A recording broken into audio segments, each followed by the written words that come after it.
Good morning, good afternoon, good evening, everybody. This is Paul Elam with a Voice for Men, and welcome to Going Mental, where today we're going to be discussing the rebuilding of men's self-respect, sort of how that's done after it has been destroyed by one version or another of a bad relationship, whether or not it's with a wife, girlfriend, mother, or society itself. With me, as always, from shrinkformen.com is Dr. Tara Palmatier.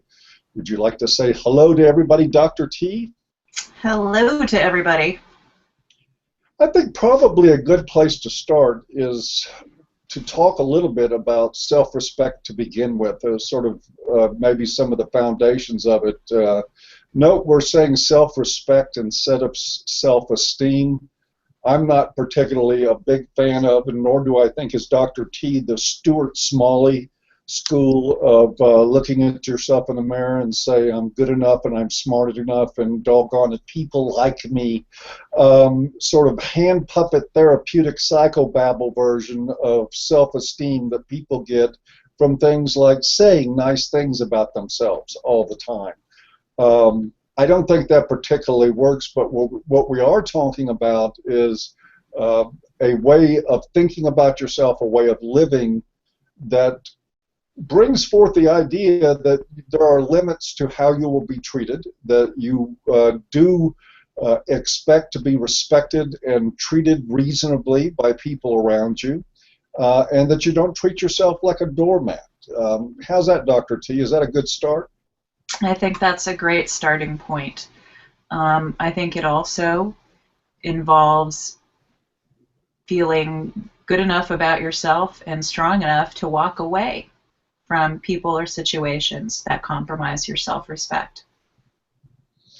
I wonder sometimes about that too, because there is, as people struggle frequently, and one of the things that we come back to time and again talking on this program and in a lot of your writing and what we address at A Voice for Men too, is the difficulty sometimes for people who are otherwise strong, who may be very well boundaried at work, for guys who may be very well boundaried with other men who wouldn't take any gruff from other men, and by all other outward appearances seem to be people that work or live in a state of self-respect, yet when it comes to a relationship, saying no and walking away seems to be something that they even have a hard time wrapping their heads around.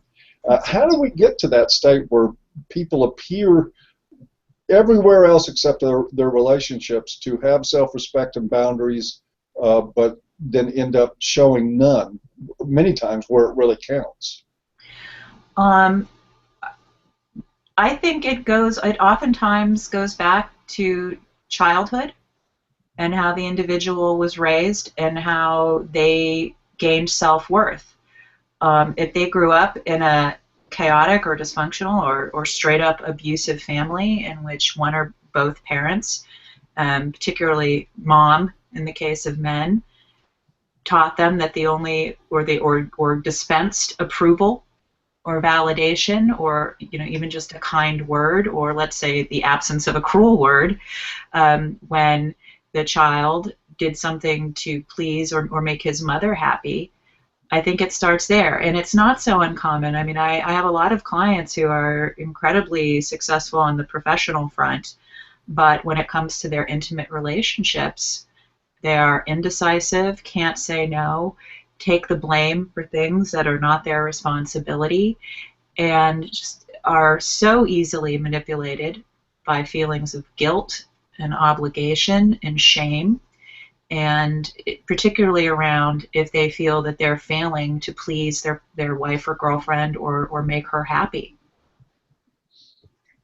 That also, I think that's a really good point. And also another thing that I find confusing, and I guess I'll keep coming back to you with these what I think are contradictions. I know that in basic, the way human beings operate in terms of a reproductive strategy, that women are generally attracted to men with strength of some form or another. That this is an attractant for women. They want men that are good protectors and providers, that would indicate in most cases that you're talking about somebody that has a sense of self-respect and a control of their own behavior and a command of going after what they want in life and being successful at that. And at the same time, there seems to be something in many of these relationships where that indeed the man's strength was what she was attracted to, and that seems to be the very thing that starts disappearing after a period of time when men get involved with abusive women, is that strength that attracted them so much is the first thing that they start working on degrading. And That's right. so I've heard it described. I had a friend one time years ago that rode a Harley. He was a real kind of a bad boy. He wasn't a bad Mhm. person. He was just one of these pretty tough guy, rode a Harley and sort of lived that lifestyle. And he told me that a lot of times when women would be attracted to that, he could tell what they were attracted to, and he frequently told women, you know, all this stuff you like about me and the Harley and all that, that's the first thing you'll try to get me to get rid of when you start trying to get your way. That's right. And really smart guy, too, and not just tough.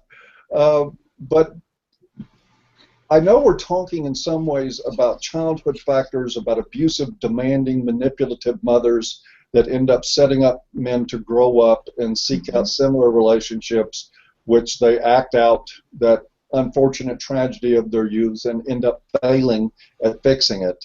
Mhm. But also seems to be a component to normal human interaction between men and women that lends itself toward men's sacrifice.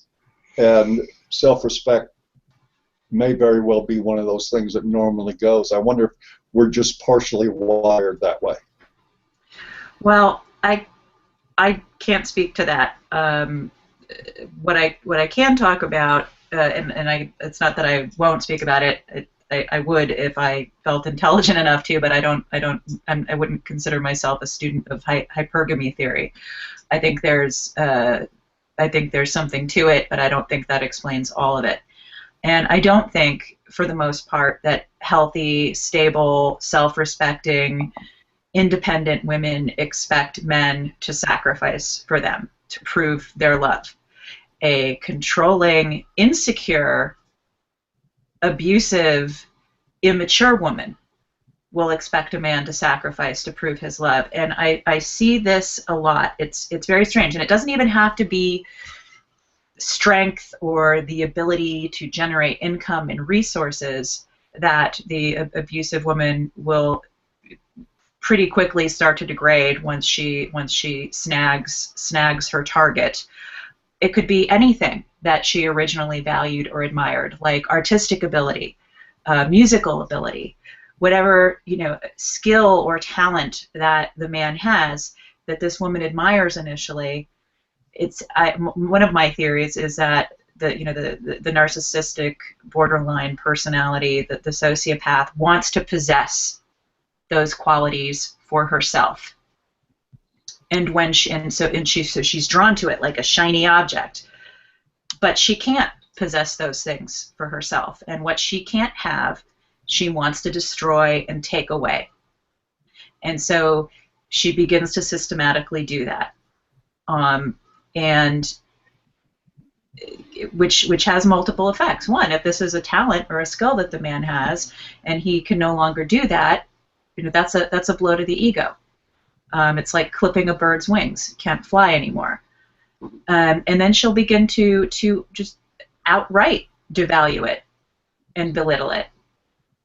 And then it's like, it's what happens is they get the relationship, they get the man, they've got their toy, they wanted this toy, and then they go about doing everything they can to break the toy, and then they complain after the toy is broken and blame the toy for being broken when she in fact has broken her toy. It's crazy making. And the other thing, you need to, with this type of personality, it's not love. It's not love. Is what love should be. They only recognize acts of love in which the man is giving up something that is important to him, or they're taking away something that is important to him. You know, other kind gestures, other acts of caring and love don't count that are freely given unless it's somehow costing or hurting him. But here we are talking about the problem, which is the crazy women, which is so easy to do, which used to happen in staff meetings at clinics like that you and I have worked at, that we've talked about, that it always comes back around to the borderline because they're causing the problem. So one person gets 90% of the time and attention and everybody else gets ignored. So let's get back to helping the guys, and enough about these bitches. Well, I'll give us a pass under the idea that we had to at least identify part of the problem first. Yes. If we were 45 minutes into this still talking about the crazy bitch, I would think there would be a problem. Right. So we're going to claim a pass on that. But I think it's important to point out that what happens when we're talking about men losing self-respect in relationships, we're usually talking about men that have lost a lot more than just self-respect.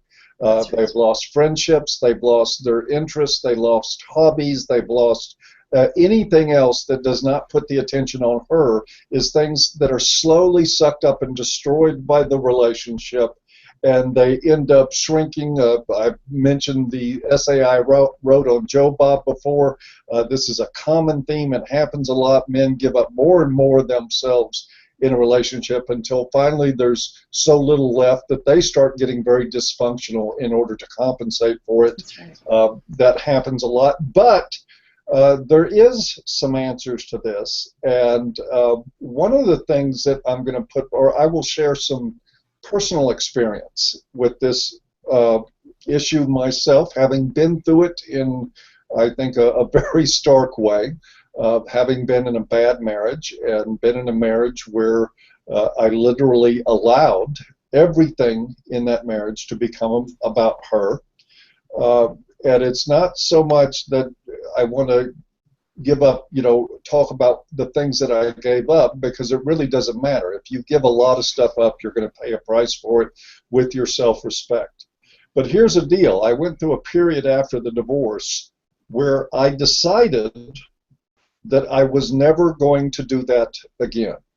And it was not one of these things that was just a small moment of insight in my life. It was like one of those boom, the clouds open up moments, revelation, and something that was happening very deep within myself, that I said, I'm never going to do that again, ever.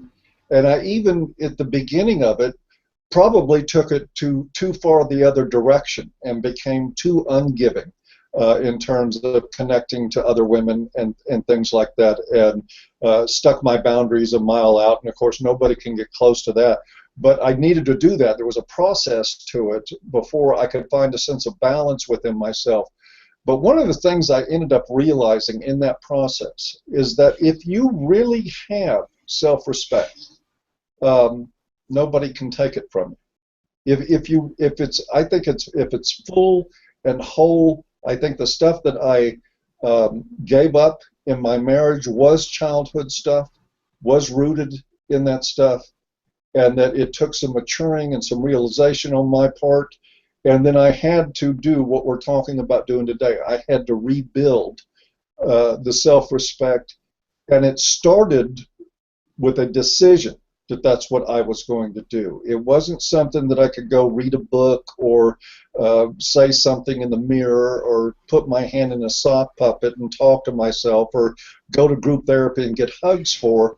I had to have a moment alone with me and recognize that my self-respect was my responsibility, that nobody else in the world was responsible for it, and that nobody else would maintain it, that I was the only one that could do it. And so I made a choice. And after that, for me, anyway, it was relatively simple, a simple process of improving on what that meant to me. What do you think about that, Dr. T? That's not something I've even in all our personal conversations talked about with you, but I brought it up today. How does that sound relative to your work trying to get men to do something similar? Can I give you a hug? I'm kidding. No, but I've learned to charge them. I think I think it makes a tremendous amount of sense. As you were talking, as you were sharing that, what comes to mind is I think self-respect. It's not something that we're automatically born with. It's not a right. It's something that we learn and that we build. And I think ultimately a healthy sense of self-respect comes from, are you living a life that is congruent to your values? And then, but this begs the question: what are your values, and are they your own? So, for instance, if one of your values is I must always be a gentleman and be kind and giving to women, well, that's great.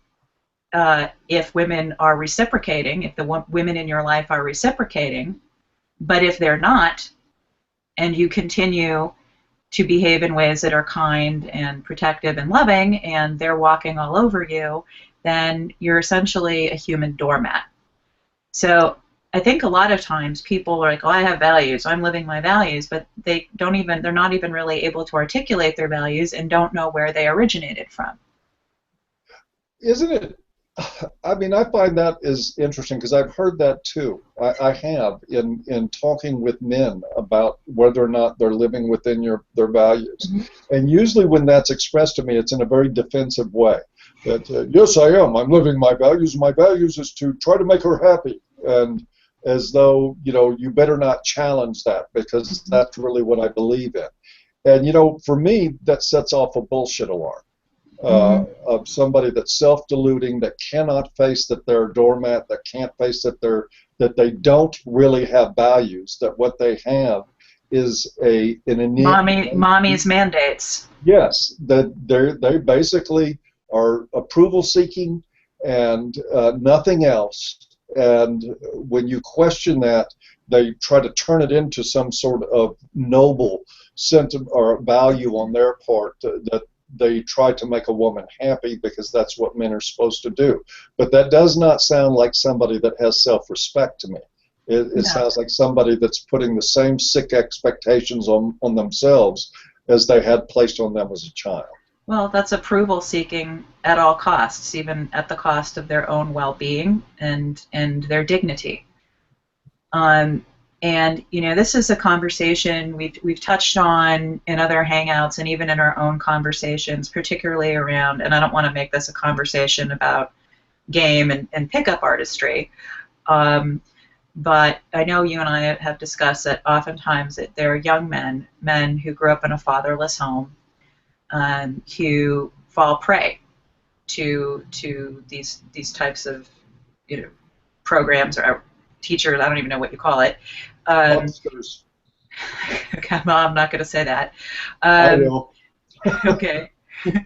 But it's because they're seeking something that they're missing, which is self-respect, confidence, how to be a quote unquote how to be a man, because they didn't have a healthy male role model in childhood to teach them that. So they're seeking it, but it's the message is you have value as a man, depending on how often you can get laid.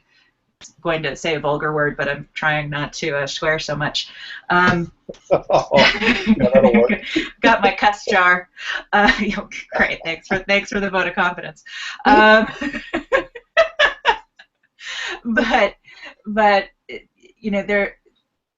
again, it's about how many women can I score, and then I have value and I can respect myself, which is a little bit different than if I can please her and make her happy and get a good boy. But it's I think this affects older generations of men too. But we now have several generations of men who have been essentially fatherless, raised by oftentimes single mothers who are voluntarily single, who often don't place much value on men, not even the fathers of their children. So from an early age, you have boys who are taught that men have little value.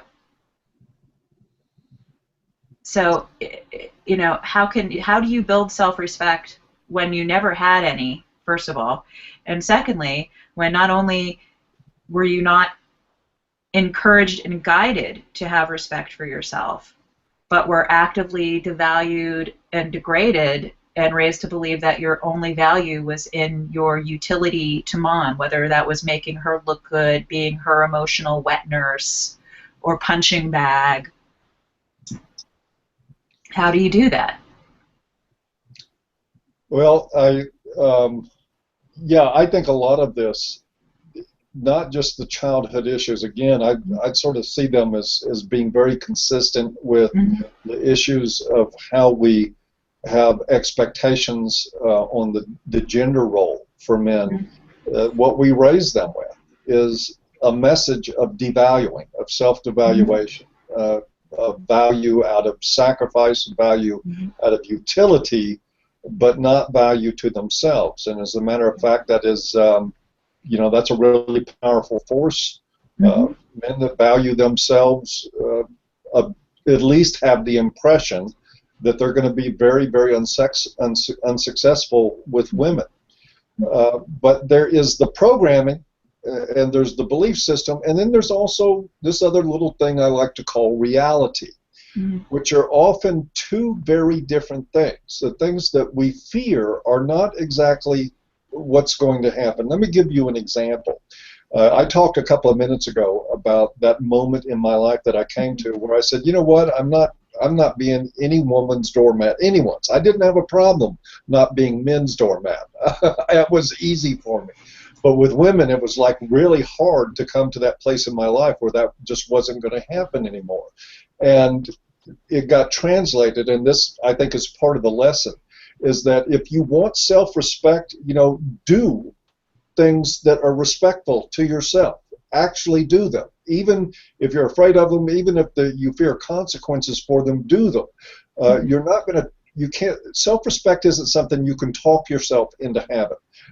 In my opinion, it is something you must act your way into That's having. right. And the more you act that way, the more real self-respect you get. And the example I'll use is that after my divorce, in the period I was single, I dated lots of different women, and of course, with every woman that I was really attracted to, I was watching how I behaved, how much of myself I was willing to give up, how much bullshit was coming out of my mouth trying to impress them.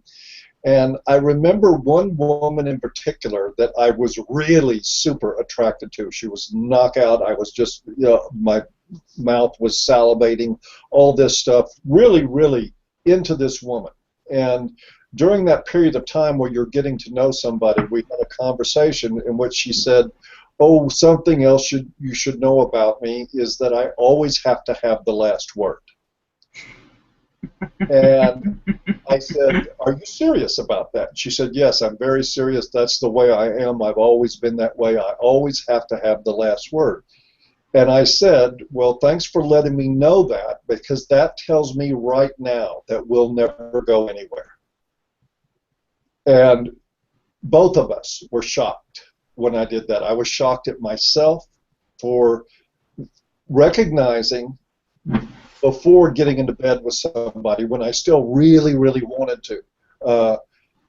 just enough to respect myself enough to know that, would I ever be happy with somebody that had the last word? Who would? Only a doormat would be happy with somebody who had to have the last word on anything, or who was effectively telling me my way or the highway, that I'll always win. That's an unworkable relationship rule for somebody that respects themselves. And so I followed through with my decision that I was never going to be that way again. And when it came up, I said, well, thank you, goodbye. And all those fears of, oh man, you really wanted that one real bad, and now it's never going to happen, blah, blah, blah, all that stuff. Well, something, that wasn't the last time I got laid. It really did happen with other women after that. And what I walked away with was this really jubilant sense in the end. Now, you know what? You just did what a lot of guys would be too scared to do. You really just said, guess what? You're not good enough for me. And then that Mm-hmm. started me thinking, how many times in my life had I found a woman I was attracted to not good enough for me? Guess what? It was zero. Uh, and that was a beginning of a very, very different phase in my life where I decided, guess what? People that respect themselves have standards about who they'll hook up with, That's right. even temporarily. Um, so anyway, I just wanted to throw that in there because Yep. this is a subject that's near and dear to my heart as somebody that has lived without self-respect and then made a decision in my 30s. So it's never too late, guys. In my 30s, that wasn't going to be acceptable anymore, and it turned out I could still get laid. I could still get into a long-term relationship. I could still have everything I feared that sort of lifestyle would cut me out of. Only I ended up Well, with but let me ask, and if this is too personal, then of course we don't have to go there. no, no. Let's go there. But I think it's a good way. okay, but so I know a little bit about your childhood and your family of origin, but isn't that is it's that's what you mean? You grew up in a household that was one of the if mama ain't happy, ain't nobody happy households. Yes, absolutely. It was a household where there was a masquerade of a father in charge who was really not in charge, with a very sort of quiet, manipulative mother who was truly in charge of everything that happened in the house. And if you didn't make mama happy, uh, everybody would suffer, especially the person not making mama happy. But that was absolutely the rule. So you didn't even stop to consider before you had this insight whether or not the women you were pursuing and doormatting yourself for or sacrificing your self-respect for were good enough for you. You just wanted to please them and get their approval. And I think this is key. And I see this with a lot of the men I work with. They're like, I did this for her. I did that for her. I, gave up this. I sacrificed that. I went into debt. And it isn't enough. And I don't know what more I can do. And it's like, well, what can she do for you? And I think this is a key question that a lot of men don't ask themselves when they get on that hamster wheel. Is like, is this person even worth it? Is this woman worth it? And what does she bring into my life except making me feel not good enough? That is absolutely 100% true. If you had asked me in my 20s, um, what does she bring to you? My answer would have been, Jesus, are you nuts? Look at her. That would have been the answer. It would have been, she brings her. She brings her body. She brings her attractiveness. She brings this wonderful way she smells and her beautiful hair. Blah blah blah. But the idea of her having to bring something to me in the relationship that had to do with contributing as a partner and blah blah blah, that was you might as well have been talking calculus to a chimpanzee as to ask me a question like that in my 20s. It was only after some pain and suffering that I realized that I had been hoisted on my own petard, that I had gotten what I had looked for, and it's why I came up with the term a long time ago, is that when you fish with stink bait, you catch bottom feeders, and you do, and your money and what you're willing to sacrifice is stink bait. It's one thing. I mean, I don't blame any woman for wanting a guy that's secure enough to take care of himself and that's powerful enough to take care of himself and not be somebody that's needy. I get that. I mean, that's a turnoff for me and women.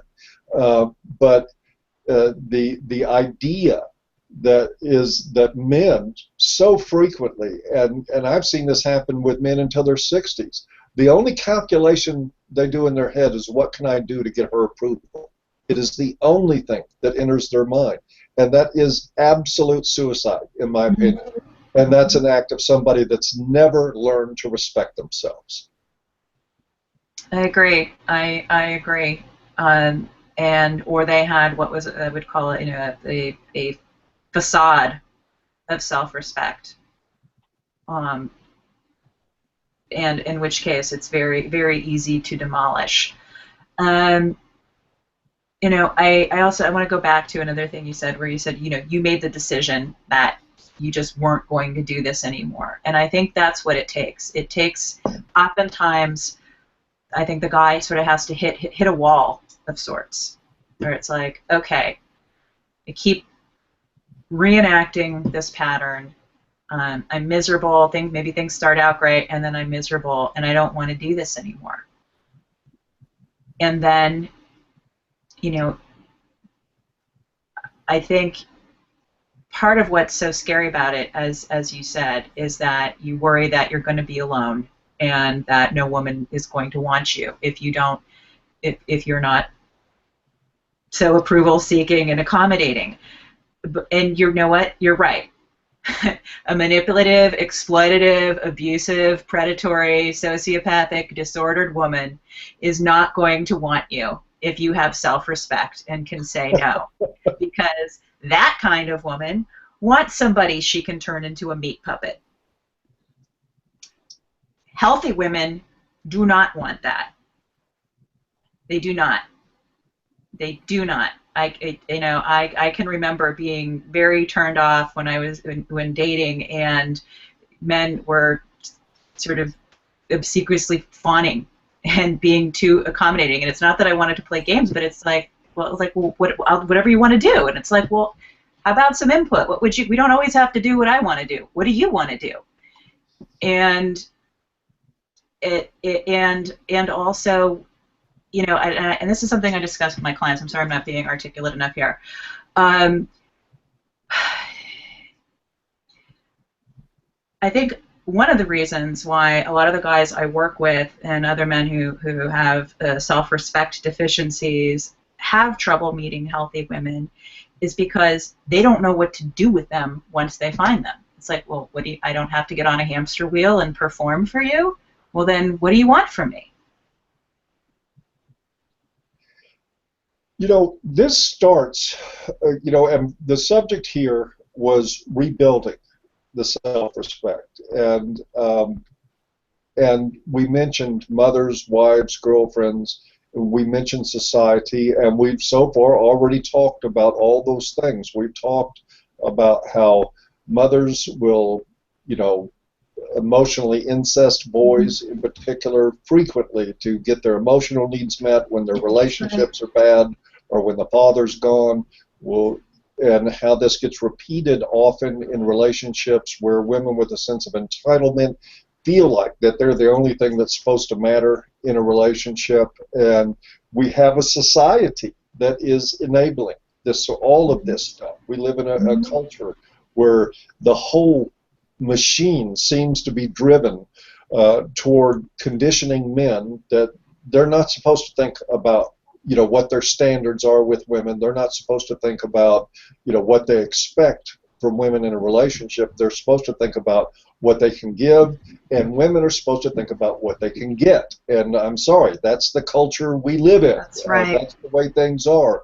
So what this takes, what that is saying is that men with real self-respect, like that they practice with the women in their lives and everywhere else, are the exception and not the rule. And I firmly believe that. We're not talking about your being Joe Average, or we're not talking about how men get from being dysfunctional and abnormal to being functional and normal. We're just talking about from dysfunctional to functional, and in this case, functional is the anomaly in the society that we live in. It is the exception to the rule. So you're only going to there's only going to be a certain amount of men that will approach a woman with, okay, I'm physically attracted to her, that checks out. Now, what's her character like? What are her values? What is she going to bring to a relationship? How much is she focused on her and her alone? How much does she know how to share? Those sort of things. And that's going to make you unusual. But here's the deal, is that there are, and I believe that there's a balance in everything. There's women out there that are compatible for guys like that. There certainly are. There's a whole bunch that aren't, and I think that's why guys are conditioned to be sort of fearful of reducing their odds. But what Tara said was absolutely right. When you've screened a woman out based on that kind of criteria, you've run off a sociopath. You've run off a borderline that's going to end up making you miserable. You have not lost anything. You have gained immeasurably. It's like wearing a necklace, a garlic necklace. Yes, it is. and carrying a gallon of holy water with you everywhere you go. That's right. Because you're weeding out undesirables. I mean, trust me, she and I can both tell you about thousands of men that we talk to that were very successful with very, very fucked up women. And of course they end up in A Voice for Men and Shrink for Men and in family courts and trying to patch their lives together. Trust me, it is a lot easier to rebuild your self-respect than it is to rebuild your financial life and everything else that you had in your 40s after it's been stolen and ripped to shreds by a family court system. But this is the way to go. It is the path of self-respect. People can preach about game and PUA all they want to. If you had a set of values and you're willing to live by them, even if it means it costs you a piece of ass, my hand to the universe, that's the only game you need. Yeah. Well, a relationship or a woman who requires you to sacrifice your self-respect and your dignity in order to be with her it's not a relationship you want to have. I don't care how hot she is or how amazing you think she is, because it's just a slippery slope into a lot of dysfunction, depression, and you know what? Once you become a doormat, well, first of all, she doesn't respect you. But when you willingly give that up, it's only a matter of time before she openly has contempt and disgust for you. And that's where you're headed. And as much as I hate to say it, one could argue that you would have that coming at that point. I certainly, when I see somebody sacrifice themselves obsequiously, groveling, coming back for more abuse, I'm sorry, I can't help. There's an element to me that instinctively finds that repugnant. It does. And if I'm that way, I can promise you a lot of women are. Nobody respects somebody that just gives it up. They don't. If you surrender your values, betray your friendships, turn over all your money that you've earned, end up willing to do anything, no matter how self-destructive, in order to get somebody to look at you in a way that's not disapproving, they're not going to respect you, and by all measure, they shouldn't. You know, if you're one of these guys who was raised in a family to whatever degree where you were taught that your only value was in pleasing and serving a woman or women, because I've worked with guys where it wasn't just the mother. They were expected to grovel and snivel and play, sit in the back of the bus for their sisters. If their sisters hit them, they got punished. So where it was just out and out, daughters were valued, they were not. I think one of the first things you need to do is ask yourself, who are you if you're not pleasing a woman? Who do you want to be? Because we're talking about this is part of your identity, has become wrapped up in your value and your utility to a woman. So you need to figure out who you are if that's not who you're going to be anymore. And I think that's one of the first things you need to do. And then you need to consider what are going to be your new limits in relationships. What kinds of behaviors will you accept? What won't you accept? And then you have to make a commitment to yourself to walk away from women who do not treat you with the same respect that they demand that you show them. And that might mean you're going to be alone for a while. But being alone isn't going to kill you. And that's where you're going to find your self-respect. If you can't tolerate, because I have guys I worked with, they get divorced from one crazed borderline and they're married within the next 9 months to a year to the next one.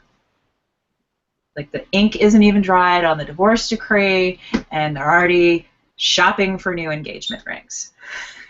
um, and they can't figure out how it happened to them again. But I was so sure about her. I know.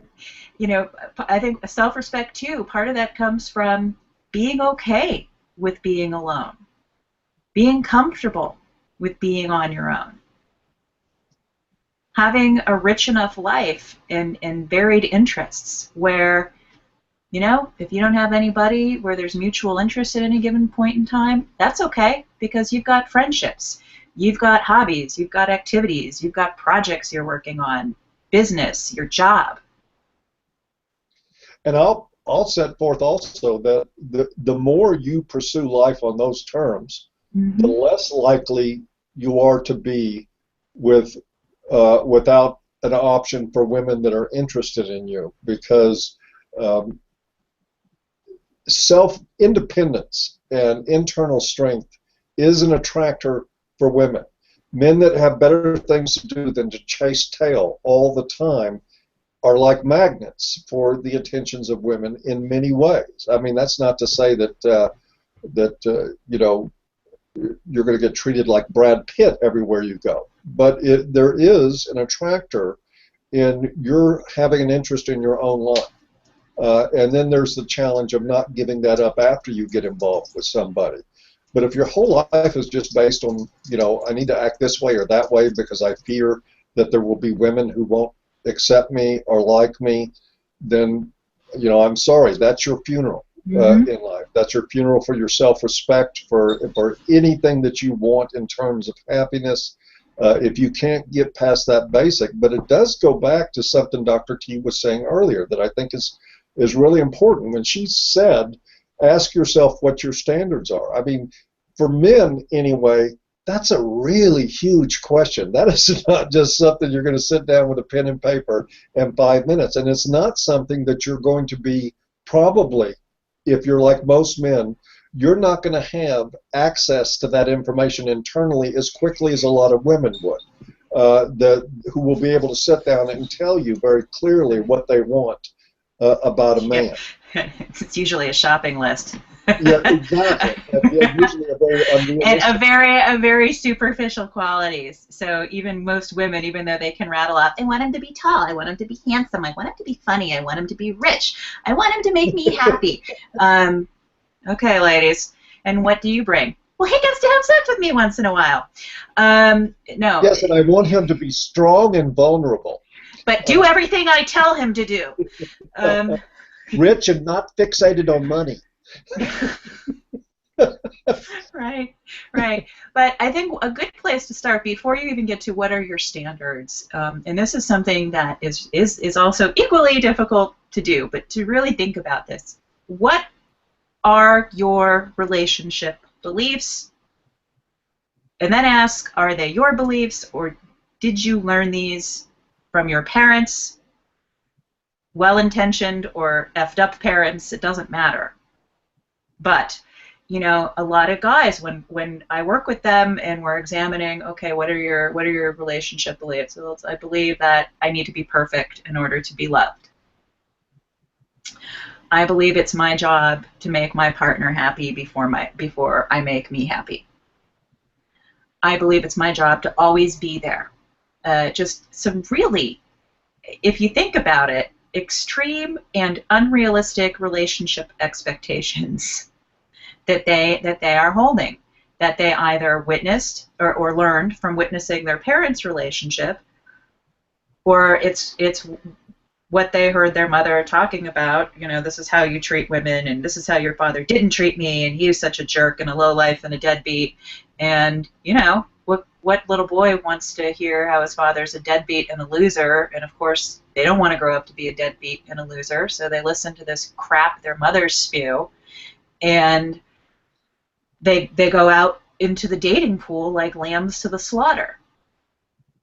So you really need to think about what are your relationship beliefs, and are they healthy? Because if you go out there believing it's your job to make a woman happy and and help women and put a woman first, guess what? You're going to find women who will only be too happy to take advantage of that. In theory, there's nothing wrong with making your partner, having a relationship belief that it's good to be able to make your partner happy, but it needs to be reciprocal. I would suggest an exercise for guys, especially if when Dr. T was reading off that list, because that's a really telling thing, what your actual desires are. And if you're making out your list of what you expect in a relationship, and you're writing down, or particularly about yourself, that I want to put a woman first, I want to take perfect care of her, I want to make her happy, I want to anticipate her needs and make those things happen. Now, take that list and go find yourself the sickest borderline bitch you can find and ask her for her list. I bet you they match up. And set them next to each other, and you tell me that they don't match up perfectly. Yeah. If your desire is just to put yourself second and make a woman happy and treat her like the universe revolves around her, if you really think that's your approach of this super nice guy, give up everything in order to make a woman happy, go find yourself the sickest, most narcissistic piece of trash that you can find, and get her to give you a list on what she expects in a relationship, and tell me you just haven't met your dream woman, because you have. But on the other hand, if your list of expectations in a relationship has like something to do with you and what your needs are and where you'll go and where you won't go, then you'll find the more the narcissistic traits on her list have to drop off. Just do the math here, guys. It's real simple. If you're looking for a narcissist, you'll find one. And if you're looking for somebody healthier, somebody more functional, your chances of finding that are a lot higher. That's right. That's right. And, great. So the visual, I could see the lists in my head. They match. They match. They match. It's a match. And I think another helpful exercise too is, there's this whole self-esteem movement that started in the 70s that has now brought us 3 generations of the special snowflakes ever. Self-esteem is not something that we are innately born with. Neither is self-respect. It is something that we build and earn and create for ourselves by doing things, accomplishing things, setting goals for ourselves and achieving them. And that's something you can absolutely do. And it doesn't have to be, yes, for abstract things like, well, I want to build self-respect, but okay, you need to get concrete about that. How are you going to do it? I'm going to walk away from a woman who treats me with disrespect by either belittling me or expecting me to put all of the work into the relationship. Make concrete objectives. Get specific with yourself, because it's fine to have all of this rolling around in your head in the abstract, but I think it's helpful to operationally define these things. And back to what I was saying about setting goals and achieving them, I think that is incredibly important, because that will also increase your confidence level, which is I think closely tied to self-respect.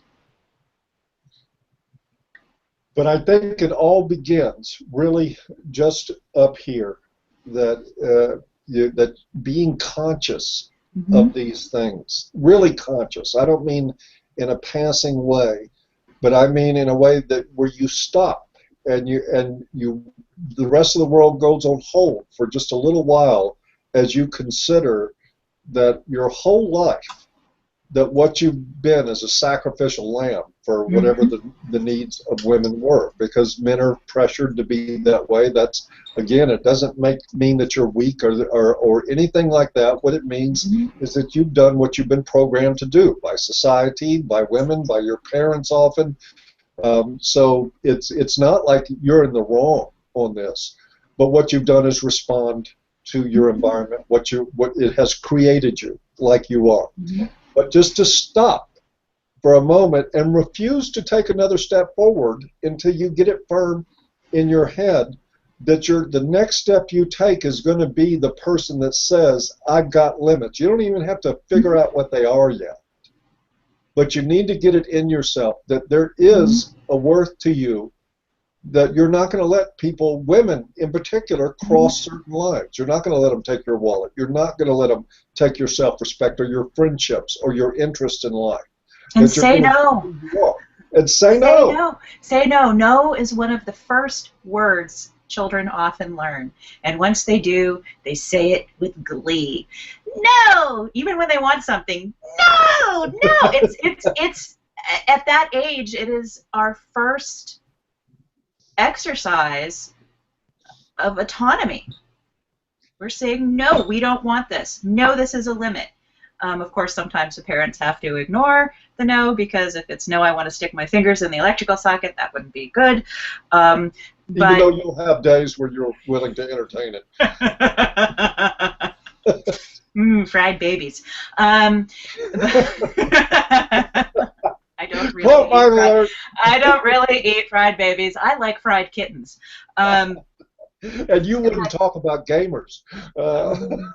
Uh, but I think it's important for parents to allow their children age-appropriate no's, Yes, because it helps a child to develop healthy boundaries for himself and herself. And I tell you what, like Paul said earlier, when that woman he was very much attracted to, who he said, no thank you to.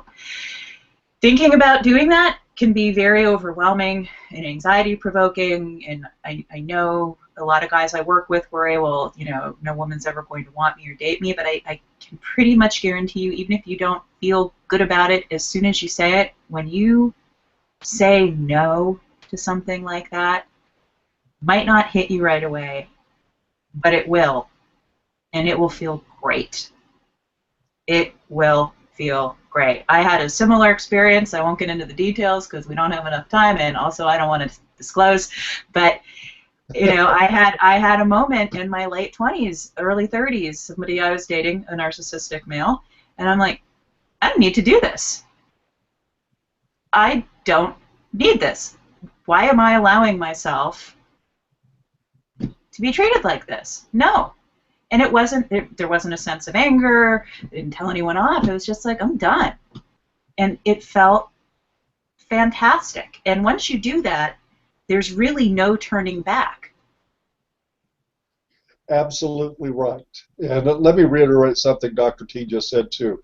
Over the course of my professional work, I had, I don't know, hundreds of times that I had parents ask me, how do you help instill self-respect in your child? And I did say one of the first things you can do that's important is to allow them to say no at appropriate times. You don't want to give them the power to parent themselves with saying no to you, but you should allow them some autonomy, some feeling of their own individual control over themselves, to be able to say, no, I don't want to eat Brussels sprouts.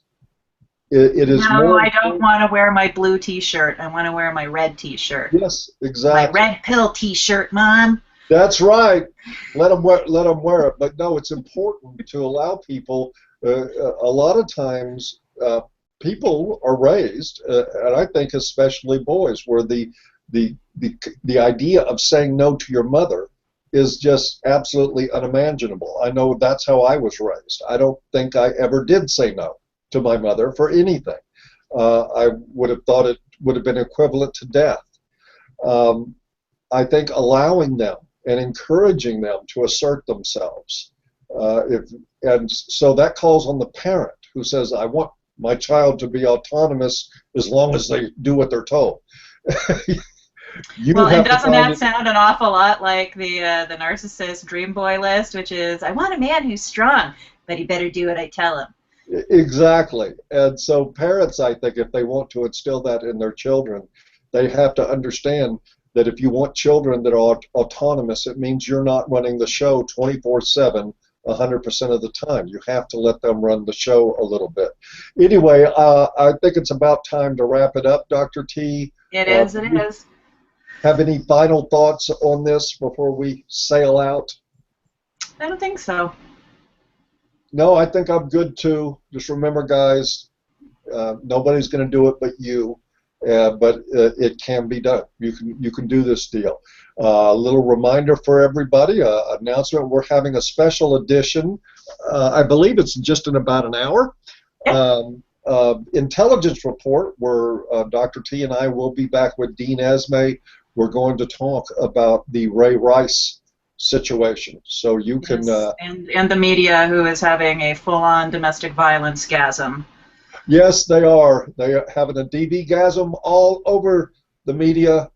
I mean that. No Even pun intended. though she assaulted him first, nobody's talking about that. It seems like the feminists are now changing from never ever hit a woman to never ever hit a woman back, and there are some implications for everyone if that happens. So come back in an hour. We'll be here. Yes, and you may hear some opinions that are not exactly consistent with the mainstream media. With that, thank you everybody for showing up. Was glad to have you, and we will see you next week at the regular time on Wednesday for Going Bye. Mental. Bye-bye.